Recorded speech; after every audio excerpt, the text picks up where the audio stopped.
Assalamu alaikum, my brilliant students. Your tiring and consistent efforts mark your wisdom and devotion towards studies. Keep it up.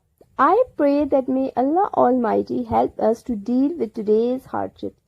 Dear students, I welcome you all on the behalf of Radiant School in the next virtual class of English Grammar. So let's get started with the worksheet number 9, that is about the difference between phrase and clause. For this purpose, we will discuss both of them in detail for complete understanding. Firstly, let's have a look at phrase. What is phrase? A phrase is a group of two or more words that does not have the subject and verb combination and does not form a predicate. Now here the question arises that what is predicate? A predicate tells something about what the subject is doing. Essentially, a phrase gives some additional information and cannot stand alone, as it cannot express the complete idea or thought, so phrase cannot be a sentence. Now let's take a review of phrase with examples. As we have discussed previously, that phrase is a group of words. It can be two or more than two words. No subject-verb combination is there. No meaning if used alone. Now let's have a look at the examples. In the corner, full of life, on the table, from earlier centuries. Here you can see that there is no subject and verb is used. Our next under discussion topic is clause. What is clause? Clause is a group of words with a subject and a predicate. That is verb. If you recall phrase, you will get to know that phrase is without a subject and verb. That is the major difference between phrase and clause. That phrase does not have subject and verb, while clause has subject and verb. One more thing you need to know here is that sentences are made of clauses, but clauses are not made of sentences. Why? What is the reason? Because a clause is a unit within a sentence. On the other hand, sentence is not a unit within a clause. Now it's the turn of examples of clauses. Let's have a look at first example. John is sleeping. Here John is a subject as he is doing something, while sleeping is a verb. Verb means action. In second example, a dog bit the neighbor. A dog is a subject while bit is a verb. It is a complete clause as it is conveying a complete thought. She sings beautifully. She is a subject while sings is a verb. Lydia locked her laptop in a secure drawer. Lydia is a subject while rest of the sentence along with the verb is predicate. It means that all of the sentences are conveying complete thought and conveying complete meaning. Now it's the turn of quick recap of phrases versus clauses. By comparing both of them, you can differentiate between phrases and clauses easily. Did you remember that phrases do not contain a subject and predicate? Clauses contain a subject and a predicate, subject and verb. Phrases cannot convey a complete thought. Clauses can sometimes convey a complete thought, as you have seen in examples of clauses. Phrases cannot stand alone, while clauses can stand alone. Now we will discuss types of clauses. Basically, there are two types of clauses. They are either dependent clause or independent clause. Dependent clause, as its name shows, that it is depending on something else to complete itself. While on the other hand, independent clause is totally independent, that it does not need anything to complete itself. Now look at the example of dependent clause. When I came home, then what happened? You don't know because it is incomplete sentence. But when we add some independent clause to it, it will give complete meaning. Look at the example. When I came home, you were in the party. You were in the party is independent clause. It means that dependent clause needs independent clause to complete itself sometimes. Now let's get more informed about types of clauses with the help of examples. Look at the first example. Before you go to bed, you have to finish your homework. Now, dependent clause is not complete. Before you go to bed means you don't know then what happened. But when we add you have to finish your homework, it is a complete sentence. After months of research, he finally finished his novel. Now you can see the combination of dependent and independent clauses. I hate to drink coffee because it upsets my stomach. Now here you can see that dependent clauses contain conjunction in it. Phrases and clauses are basically the building blocks of sentences. What does it mean? It means that sentences are made up of clauses. Clauses are made up of phrases. Phrases are made up of words, while words are made up of morphemes. What are morphemes? Morphemes are the smallest linguistic unit of English language. Rising stars of Radiant School, Assalamu alaikum. Your exuberance and persistent hard work is praiseworthy. Here I am inviting you to attend the next virtual class of English grammar, in which we will work out on the activities of worksheet number 9. So, hold your pens in your hands and gear up yourselves with all the necessary stuff for upcoming tasks. So here is activity number 1. That is, identify the phrases in the given sentences and underline them. So firstly, what you have to do, you have to gather all the concepts regarding phrase. That phrase is without subject and verb. When you identify subject and verb in the sentence, then it would be very easy for you to understand about the phrase. Now have a look at first sentence. I saw a big lion in the zoo. I is a subject over here, saw is a verb. It means a big lion, and in the zoo are two phrases in one sentence. Number 2, beside the ungathered rice he lay. Now he is a subject while is a verb. It means that beside the ungathered rice does not have the subject and verb, so it is phrase.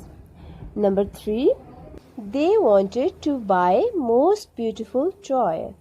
They is a subject over here, while wanted and buy is a verb. You must know this thing. It means that most beautiful toy is the phrase. Number 4, I passed through a village without any inhabitant. Now here I is a subject and passed is a verb. It means through a village is the first phrase and without any inhabitant is the second phrase. Number 5, it must be done at any price. It is a subject, must be done is a verb. It means at any price is a phrase over here. Number 6, to write such rubbish is disgraceful. Write is a verb. It means such rubbish is phrase over here. Number 7, Ali ran with great speed. Ali is a subject while ran is a verb. It means with great speed is a phrase over here. Number 8, it is of no use. It is subject while of no use is phrase. Now it's the turn of activity number 2. Let's do it together. Identify the dependent clauses and underline them. It means that you have to identify dependent clauses, not the clauses. You have to remember all the things that I've told you in previous video, that dependent clauses need something else to complete itself, and it also contains conjunction. Look at the first sentence. When I was younger, I thought so. Although both of them are the clauses, but we have to identify dependent clause. When is conjunction. It means when I was younger is the dependent clause. I is a subject, was is a verb over here. Number 2, I remember the house where I was born. Now, where is acting as a conjunction, so where I was born is dependent clause. Number 3, God helps those who help themselves. Now, here who is joining two clauses, so it is conjunction here. Who help themselves is a dependent clause. Number 4, it is uncertain whether he will come. Now you can easily come to know that whether is conjunction. So whether he will come is dependent clause. Number 5, he earns whatever he can. Whatever is conjunction. It means whatever he can is a dependent clause. Number 6, if I make a promise, I keep it.